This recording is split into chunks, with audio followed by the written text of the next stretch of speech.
Você acha que segue Jesus, mas pode ser que siga mais Paulo de Tarso do que próprio Jesus Cristo. E não, isso não é uma provocação e nem uma crítica vazia. É uma constatação histórica, teológica e textual.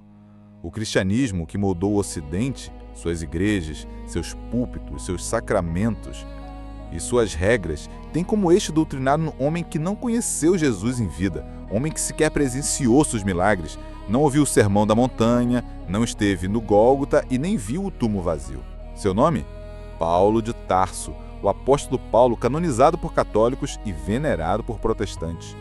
É o autor de pelo menos 7 epístolas autênticas do Novo Testamento: Romanos, 1 e 2 Coríntios, Gálatas, Filipenses, Tessalonicenses e Filemon. Outras cartas, como Efésios, Colossenses, 2 Tessalonicenses, 1 e 2 Timóteo e Tito, são consideradas de autoria de seus discípulos, escritas em seu nome em um gênero comum à época, pseudepigrafia. Ou seja, mesmo que não foi escrito por ele diretamente, foi escrito sob sua autoridade. Ao todo, essas cartas formam aproximadamente 30% do Novo Testamento. Já os evangelhos, os únicos que registram diretamente a vida, os gestos e as palavras de Jesus, somam cerca de 45%. Agora veja, quase toda a teologia da salvação, do pecado, da graça, da condenação, do corpo, da sexualidade, não vem nos evangelhos, vem de Paulo. É Paulo que diz que todos pecaram e carecem da glória de Deus. Romanos capítulo 3, versículo 23. É ele quem desenvolve a ideia de que o salário do pecado é a morte. Romanos capítulo 6, versículo 23. É ele que afirma que pela fé fomos salvos e não pelas obras. Efésios capítulo 2, versículo 8 e 9. É dele a concepção de um Cristo cósmico, que sendo em forma de Deus, não o julgou como sua usurpação, ser igual a Deus, algo ausente nas palavras do próprio Jesus. Cristo falava do reino, Paulo falava da igreja. Cristo chamava para ação, Paulo chamava para fé. Mas há aqui um problema maior. Paulo nunca foi aceito sem resistência. Segundo Gálatas capítulo 1, versículo de 11 a 12, o próprio Paulo admite que não recebeu o evangelho dos apóstolos, mas por revelação direta de Cristo. Ele não passou pela comunidade original de Jerusalém, onde estavam Pedro, João e Tiago, e aqui é fundamental distinguir. Para os protestantes, Tiago era irmão biológico de Jesus, filho de Maria e José. Para os católicos, Tiago era um parente próximo, primo, homossexual de segundo grau, já que a igreja defende, com base na tradição dos padres da igreja do Conselho de Latrão, a virgindade perpétua de Maria, antes, durante e após o parto. A palavra irmão seria usada, no entanto, em sentido ampliado, como sinônimo de um parente próximo. Tiago era líder da igreja de Jerusalém, ao lado de Pedro, e a tradição nos mostra que essa comunidade seguia uma linha mais próxima ao judaísmo. Valorizava as obras, o cumprimento da Torá, a circuncisão, os ritos alimentares e o sábado. E é Paulo que rompe com isso. Ele propõe uma fé desvinculada da lei de Moisés. Em Gálatas capítulo 2, versículo 16, ele escreve: Sabemos que o homem não é justificado pelas obras da lei, mas pela fé em Jesus Cristo. Em Romanos, capítulo 7, ele diz que a lei é boa, mas não salva. Em Colossenses capítulo 2, ele afirma que os rituais judaicos eram sombras do que haveria de vir.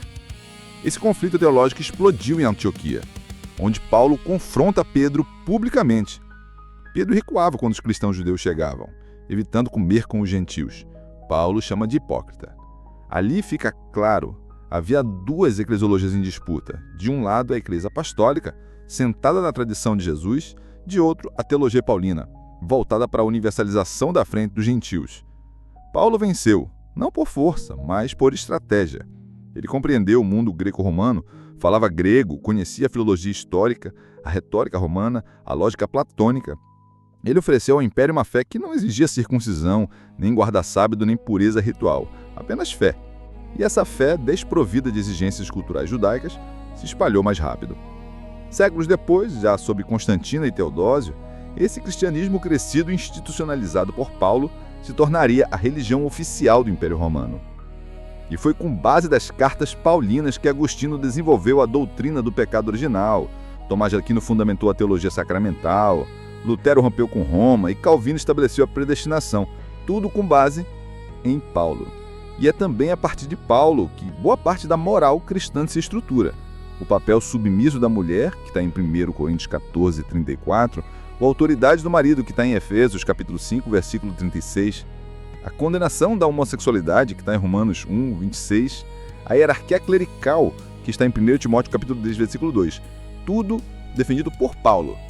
Jesus, em contraste, falava em parábolas abertas, não condenava mulheres, nunca citou o amor entre pessoas do mesmo sexo, não organizou a igreja, não impôs submissão, não determinou um sacerdócio separado. Ele comia com pecadores, tocava leprosos, chorava com viúvas e amava e chamava todos para o reino de Deus, aqui e agora. A pergunta que emerge é desconfortável, mas inevitável. Estamos seguindo como Jesus viveu ou como Paulo sistematizou? E aqui vale uma grande distinção entre fé e religião. Jesus viveu a fé, radical, encarnada, inquietante. Paulo triou a religião, com dogmas e hierarquia, eclesiologia e ortodoxia. Ambos são fundamentais para a tradição da fé cristã. Mas a pergunta segue: qual deles moldou a sua espiritualidade? E será que Jesus, que andava descalço pela Galileia, sem templo, sem poder, sem aparato, ainda seria reconhecido pelas igrejas de hoje? Com grandes catedrais, púlpitos, dogmas e grandes disciplinas moldadas por cartas escritas dentro de Roma? Como você já entendeu que o cristianismo que moldou o Ocidente foi muito mais pautado por Paulo de Tarso do que o próprio Jesus Cristo? A gente pode seguir. E agora é hora de entender como essa teologia se tornou política. Como palavras de um apóstolo, escrita para comunidades perseguidas no século I, foram transformadas séculos depois em ferramentas de poder, controle social e repressão institucional. A pergunta dessa parte é: quem usou Paulo e para quê? Logo após a conversão do imperador Constantino no século IV, o cristianismo deixou de ser de marginais e mártires para se tornar a religião oficial do Império Romano. E quem forneceu a estrutura teológica para essa transição foi Paulo. Jesus dizia: meu reino não é deste mundo. Mas Paulo escreveu em Romanos capítulo 13, toda a autoridade vem de Deus. E foi esse versículo que reis, imperadores, papas e inquisidores usavam por séculos para justificar absolutismo, patriarcalismo e até mesmo a escravidão. Enquanto os evangelhos são centrados em gestos, encontros, ética e misericórdia, as epístolas paulinas trazem um sistema: fé, pecado, graça, eleição, predestinação, governo, conduta. É uma linguagem que se encaixa perfeitamente em instituição. Foi Paulo e não Jesus que deu ao cristianismo sua arquitetura teológica. E essa teologia foi apropriada. Na Idade Média, Santo Agostinho reinterpretou Paulo para construir a doutrina do pecado original. Segundo ele, nascemos condenados por Adão, e só a graça divina pode nos salvar. Um conceito baseado fortemente em Romanos capítulo 5, versículo 12. Isso fundamentou 1000 anos de dominação eclesiástica. Se todos nascem culpados, tudo depende da mediação dele. Batismo, confissão, penitência, absolvição.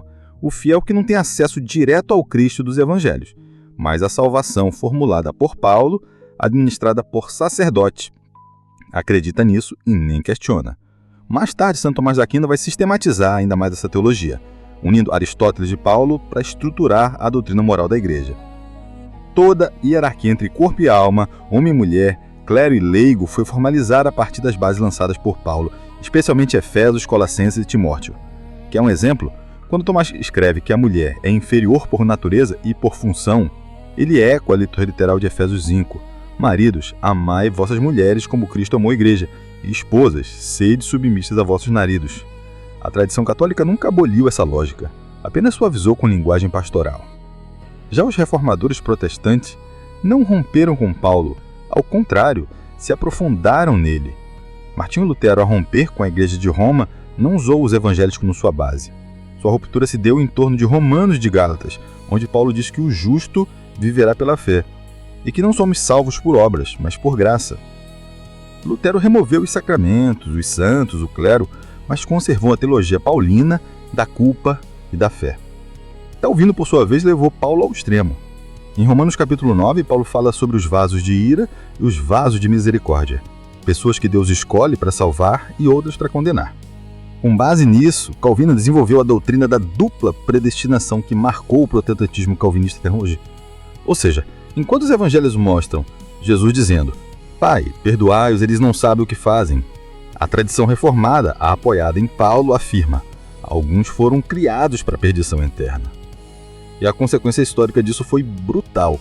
Séculos de perseguição contra judeus, hereges, mulheres, desviados, escravizados e colonizados foram justificados em nome da doutrina paulina, não das palavras de Cristo.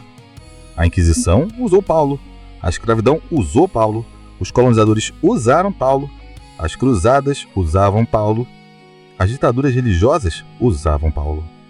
E isso não é uma crítica a Paulo enquanto indivíduo, nem a sua fé sincera. É uma denúncia da leitura dogmática, literal e autoritária feita sobre ele. E hoje? Ainda hoje as cartas paulinas são usadas por líderes religiosos para impedir a ordenação de mulheres, com base em 1 Timóteo 2,12, condenar a homossexualidade, Romanos 1, sustentar o discurso de submissão feminina, Efésios 5, negar o valor das obras sociais, Gálatas 2, promover uma espiritualidade individualista descolada da justiça coletiva. Enquanto isso, o Jesus dos evangelhos segue domesticado. Para muitos ele virou um símbolo moral, um nome no altar, não o centro da doutrina. E a pergunta volta mais uma vez. Se Jesus voltasse hoje, reconheceria sua própria igreja? Ou veria uma estrutura montada com palavras que ele nunca pronunciou? Então, se Paulo moldou a doutrina, e se a igreja, seja católica ou protestante, foi construída sob a fundação teológica que ele lançou, a pergunta é inevitável. Onde está o Jesus do Evangelho? Aquele que pregava nas ruas, falava com prostitutas, tocava leprosos, denunciava os ricos e dizia: ai de vós que acumulais tesouros. Aquele que dizia: bem-aventurados os que têm fome e a sede de justiça, e não os que decoram versículos e evitam pecado sexual. Esse Jesus foi sendo substituído lentamente pelo Cristo teológico de Paulo, um Cristo cósmico, glorificado, abstrato, domesticado. E agora no século XXI surgem vozes que gritam: chega, é hora de reencontrar Jesus histórico. Teólogas feministas como Elizabeth Fiorenza voltam aos textos bíblicos e mostram que as comunidades primitivas tinham mulheres em papéis de liderança, algo que Paulo ou seus intérpretes posteriores tentaram apagar. Ela mostra que a submissão feminina não foi ensinada por Jesus, mas inserida na tradição a partir das estruturas patriarcais greco-romanas, reforçadas pelas epístolas paulinas. Teólogos negros, como James Cone, fundador da teologia negra nos Estados Unidos, reinterpretam Paulo à luz do racismo estrutural. Cone pergunta como é possível que o mesmo Paulo, que disse que em Cristo não há judeu, nem grego, nem escravo, nem livre, tenha sido líder durante séculos para justificar a escravidão e o apartheid. Se os líderes da libertação, como a de Leonardo Boff e a de Gustavo Gutierrez, também reavaliam Paulo. Para eles, a ênfase exagerada na salvação pela fé, quando deslocado da prática da justiça, criou uma igreja cúmplice da desigualdade, enquanto Jesus pregava a partilha, a denúncia do poder e a solidariedade radical com os oprimidos. Os movimentos não estão contra Paulo, eles estão contra a forma como ele foi lido, contra a instrumentalização de suas cartas, contra o uso seletivo, conveniente, colonial e patriarcal das suas palavras. Eles querem uma nova leitura, uma leitura contextual, crítica, enraizada na experiência histórica de quem sofre. Eles perguntam: por que os pastores nunca pregam Filipenses 2, onde Paulo diz que Cristo se esvaziou de sua glória? Por que só se fala da submissão feminina e não de Gálatas 3, onde ela afirma a igualdade entre todos? Por que se ensina Romanos com uma doutrina de fé abstrata, mas seguindo a hora Romanos 12, onde Paulo chama a prática do bem, a solidariedade e a não violência?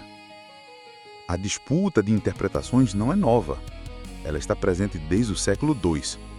Marcião de Sinope, considerado herege, já dizia: o Deus do Antigo Testamento e o Deus de Paulo e os Evangelhos são incompatíveis com Jesus e os Evangelhos. Ele propôs um cânone bíblico só com as cartas paulinas e o Evangelho de Lucas. Foi condenado.